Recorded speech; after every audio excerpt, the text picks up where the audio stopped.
巴勒斯坦国，通称巴勒斯坦，古称迦南，地处中东，由加沙和约旦河西岸两部分组成，欧亚非三大洲交通要道，战略地位重要，北接黎巴嫩，东临叙利亚、约旦，西南毗邻埃及的西奈半岛。巴勒斯坦大部分地区处于亚热带，南部属热带气候，北部部分高海拔地区终年积雪。巴勒斯坦主要居民为阿拉伯人，通用阿拉伯语，主要信仰伊斯兰教。巴勒斯坦处于“一带一路”交汇处，是古丝绸之路上重要的贸易中转站。本期节目，让我们走进巴勒斯坦，通过巴勒斯坦驻华大使马赫达维先生的讲述，了解中巴两国的传统友谊，共同期待两国新的丝路之情。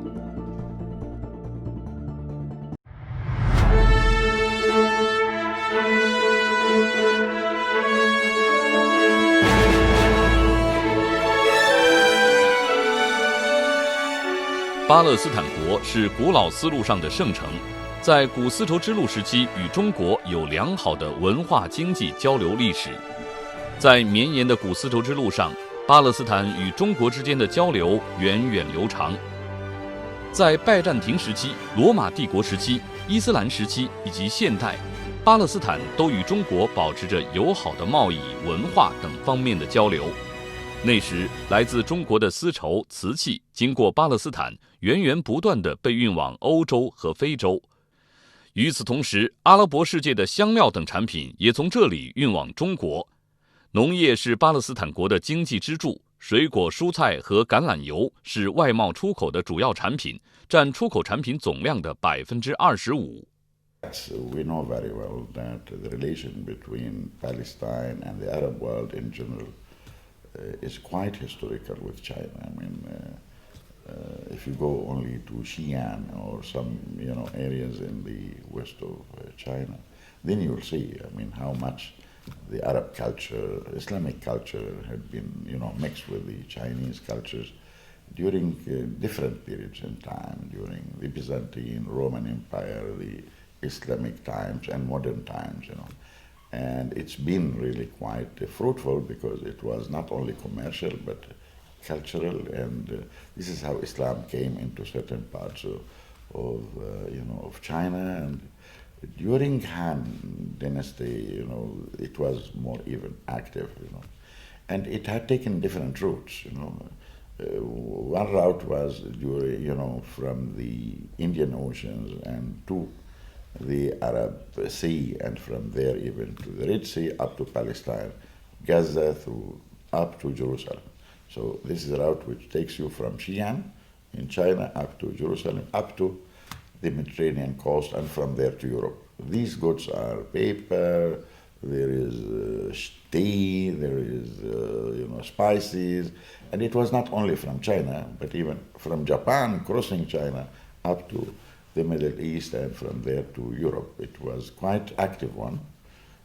This is one route, and the other route was going through the land, crossing all up to certain parts from what is used to call Soviet Union Republic, which is now Central Asian Republic, and from there back into the Asia, through Iran sometimes, or through Turkey, Syria line, crossing from up to Jerusalem, and from Jerusalem down to Gaza, and from Gaza up to Egypt, and from there to Africa even. So we were a connecting, transit-like hub, if you like. So the position of Palestine there, connecting three continents actually, Europe and Africa and Asia, because Palestine and all the Arab region, in Asia is the west part of Asia. So you can see it in the cuisine. If you go to any, Oriental restaurants in China, you'll see the flavor of our cuisine is, in a partial way, you find it. Not, of course, in all parts of China, but at least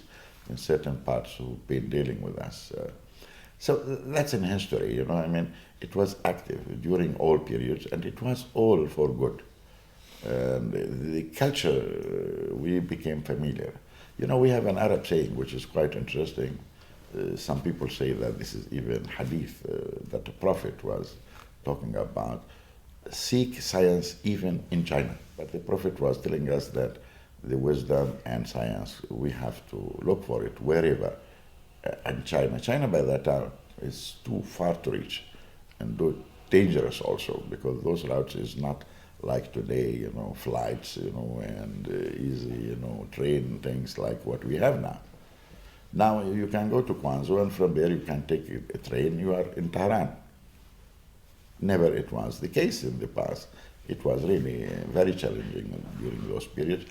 But in brief, I should say, we are trying to make sense of history, that people are looking to cooperate for mutual benefits.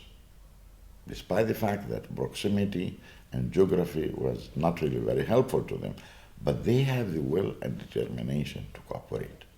So humanity was really interacting with each other in a very positive way sometimes, and sometimes even in some conflicts. I mean, never it was all the time, honey, period. Sometimes there is honey, sometimes there is onion also. But historically speaking, the history between our region and China never had at all any conflict in a way. So our historical relation is all the time between the Arab as a whole and China was all the time good. There is nothing that we need to settle or to reconcile in our past. That's why it's make it so much wonderful now working with China without any negative background. 中国是最早支持巴勒斯坦民族抵抗运动并承认巴解和巴勒斯坦国的国家之一。中国坚定支持中东和平进程，支持建立以1967年边界为基础，以东耶路撒冷为首都，享有完全主权的巴勒斯坦国。中国支持建立新的中东问题促和机制，支持阿盟伊斯兰合作组织为此做出的努力。为改善巴勒斯坦民生，中国向巴方提供5000万元人民币无偿援助，并将为巴勒斯坦太阳能电站建设项目提供支持。由于巴以冲突的持续，巴勒斯坦的经济蒙受巨大损失，基础设施建设滞后，失业率极高，人民生活水平低下。中国的基础建设技术与包括巴勒斯坦的石油项目在产业上优势互补。在“一带一路”倡议的引导下，中国和巴勒斯坦双方有发展两国双边贸易的共同意愿。As we stand now in the terms of numbers and figures, it's huge actually, and it has a very huge prospect, I should say. As we speak, the balance rate between the Arab countries as a whole and China stands around $200 billion. It's not too much, by the way. We are thinking that this could grow up to the tune of $500 billion within even 5 years to come, because there's a huge, potential for that. I mean, China imports something like 50% of its energy in the form of oil and gas from Arab countries. And we have huge, potential to work with China, in trade in particular. Investment is also growing both ways. I mean, we are investing in China, they are investing on us, and there are thousands of those companies, of Chinese companies now, who are engaging in a very active, projects there. I mean, mainly within the Gulf countries, where, this is the source of energy that China needs all the time for its own development and growth. On the other hand, now the Chinese are so much interested to build and to convey know-how and technology and industries. They have big projects in Oman. They have big projects at the sector of Suez Canal in Egypt. They have traditional good cooperation with countries like Algeria, Tunisia, and most of the countries in trade and other areas, tourism even. So it's been all the time, active, dynamic relation. Now, talking about this positive reality, there is also something which is an obstacle, I should say. We have to be realistic. Our region is still not yet settled. We have too many problems. Everybody follows the situation, unfortunate situation in Syria, in Iraq even, now in Yemen, in Libya. Our region is not yet stable. Of course, and there is the old, traditional, serious, long conflict between us and Israel, which is also very, very problematic one. And up till now, unfortunately, we are not yet there to settle this conflict in a peaceful way and got our independent state. These all, dynamics of political situation in the region is a real obstacle to, to exploit all the potential that we can do in our region with China. If the political situation is stable and good, the potential of our cooperation would become really more active in the multilateral way. Because unless the region is in harmony and in peace, they cannot cooperate as a group. They cannot as a region. This is where the obstacle. That's why we see that China is really interested, knowing these realities, so they have also the political dimension in this cooperation, because they know it's difficult to implement all development projects in the term of infrastructure unless there is stability in the region. You cannot invest unless the place is stable. And the stability in the region cannot be really gained without having political solutions to the issues. This is why China is even now interested to play a more active role in bringing more peace to the region. It is in their best interest and our own best interest. And we encourage really China to do even more active role in that. And China is willing, and we are also welcoming on the other hand. So we are hoping to see some fruits of these efforts very soon. But China are also all the time responsible country in Security Council, and they know that they cannot shoulder the responsibility alone. They have to share it with other, international powers like Europe, like Russia, like BRICS countries. So they are looking for a multilateral approach, how they can resolve the Palestinian-Israeli conflict, for example, because we unfortunately know that the one country cannot do it alone. So China is learning that they cannot do it at all. They are looking all the time for a multilateral approach.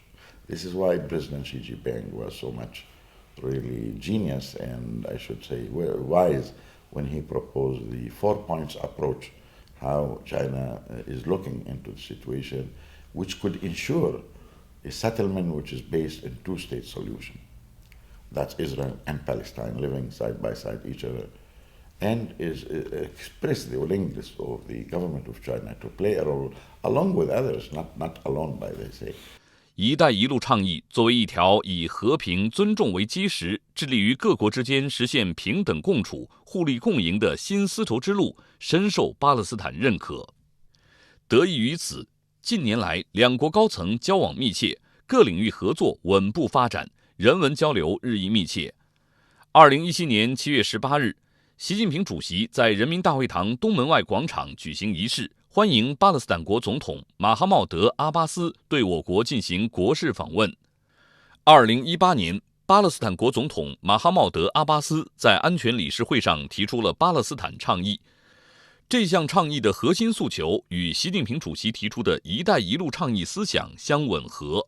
President Mahmoud Abbas came by himself last year in a 4-day state visit, and we expressed our full appreciation. Along with that, we expressed also our interest to join the Belt and Road Initiative, and we are one of the countries where the Belt and Road will come, as historic, will come repeat itself in the terms of today. Despite the fact that our situation is not ideal, we are not in control of our borders, we are not in control with sovereignty of our people, but despite the fact, doesn't mean that we have to wait too many years before we start engaging. And that's why now there is projects in the pipeline that we are working with China within the concept of Belt and Road. Not even that, even at the commercial level, there is what we call the International Chamber of Commerce for the Silk Road. Palestine is the vice president of this structure. Last year there was a conference to launch such a project in Xi'an, and we have very active delegations who came all the way. And Mr. Munib Masri is now becoming the vice chairman of this Chamber of Commerce, which talks about Silk Road. So we are participating both at governmental level and non-governmental level. Now we are building with China in the West Bank a big plant to generate, electricity from solar, resources, clean energy. I think now we are at the process of implementation of that. It's a humble one, but for us it's great. I call it great because, Palestine is not a huge country. We are very little, in the term of space, but electricity is very important for us. And fortnight now we don't generate that much, but now with this project, hopefully we can really bring more energy, which is produced, through the solar energy, which is too much available in Palestine, by the way. It's a sunny place. It's a very wonderful one. I'm not really making promotion for my country in that sense, but the fact it is. So yeah, we have a number of those projects, that we are talking about now.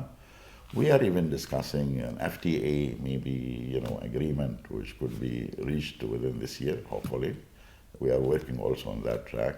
And there is so much engagement at the level of culture, education, capacity building programs, training. It's very active relation. It's a very lively relation, and every month we have many delegations going from here to Palestine and from Palestine to here. Unfortunately, still, the peace is not there, so it's difficult to talk on the multilateral track. But we had agreed in principle that we need to work together. With Jordan, we have a lot of cooperation, working with China because, proximity, we are so close, we are good neighbors. With Israel, still, I should say, we are hoping that Israel will not play a negative role to stabilize this multilateral cooperation approach. We need to see a cooperation in the region which is all, positive into that. We need some political solution to the current issues that we have. So politics, economy, culture, this dimension is very important, plus even tourism. Chinese tourism is on the rise. More than 100 million people traveling every year. So we hope we could tap, few hundreds of thousands of those Chinese tourists. Not that we are interested in their money, but we are interested also that they will see the situation. They will appreciate the significance of Palestine. They will see the beauty of our country. There is so much to learn about Palestine, except the political problems that we have, And I'm sure there is a great interest on the Chinese side to learn more about Middle East, to know more, and to engage more. There is no doubt about it. But unfortunately, our current prevailing political situation is not very favorable. Hopefully that will not continue forever. China will be there to help us reconstruction, to help us build back a very prosperous Middle East. Yeah, you see, Belt and Road is a vision. The Chinese actually were quite, positive in not laying down a full kind of plan, and they want us to jump into it. The Chinese way is sharing. They say these are our ideas. Let's work together. So this work together approach is quite important because it's give and take. It's thinking, multilateral, not thinking only bilateral. But we would like to see, how things work. So this is a process, meaning, So they put ideas.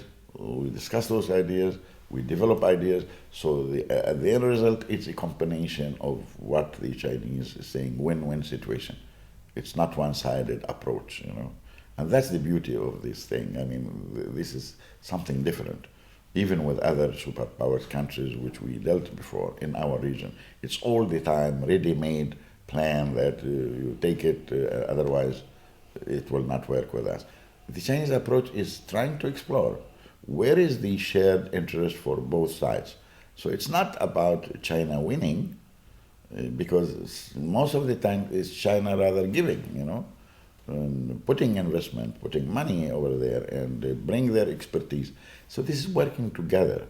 This is why it has to take time. So there is nothing called ready-made thing and tomorrow we go implement it. So we are in the process of developing those areas, defining them, taking in consideration that the situation as it looks right now is not very helpful. We have a lot of problems to overcome here, and that's why it's dynamic discussions all the time, and we explore in a realistic way what possibly could be done next year or this year. We don't have a plan for 15 years because our situation is volatile. You cannot really predict what is going to happen maybe next year or after a few months, Hopefully, when peace is gained, that's why we give political track very important. We cannot talk about commercial and development with full confidence if the political situation is not stable. This is where we are really interested to see more active. So we need now all these, interlinked international efforts to produce really a result which bring finally a peace into the Middle East. And Chinese are quite sensitive to our priorities, so they don't come up really with the plans about promoting trade they come and address our concerns. They are quite helpful, and they are ready to help us even at humanitarian level.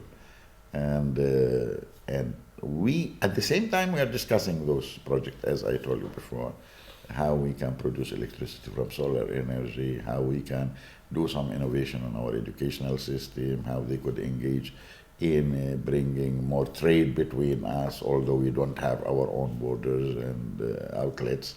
So there is a realistic approach in what we can achieve at this point in time, realistically, not theoretically, because if the situation is different, that will open the door for very high potential engagement for China within the concept of Belt and Road, where we need Israel cooperation, where we are going to cooperate with our neighbors, whether Egypt or Jordan or the others, because that's how it works in the Middle East. Nobody can develop alone.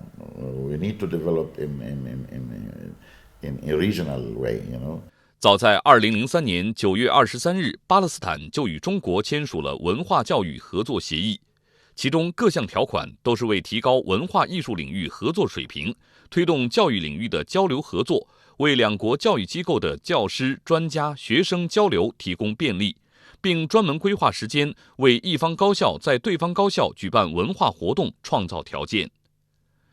随着中国“一带一路”倡议的提出，巴勒斯坦与中国同样在教育、旅游等方面寻求新的突破口。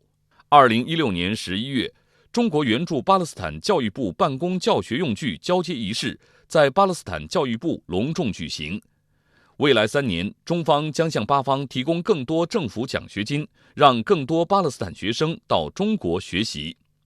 而旅游方面，巴勒斯坦除了对中国游客免除签证外，住宿、饮食等配套服务也进行了大幅改善。And I am quite optimistic that with our political full determination and the Chinese leadership, we had signed a number of those bilateral agreements, MOUs in different fields, and hopefully the implementation of those MOUs, they will take some years, but this is exactly what we are doing right now. Our Minister of Trade will come next month, for example. We are now trying to attract our Chinese tourists to come to Palestine, see the old, Silk Road thing, and see all the signs, how things work.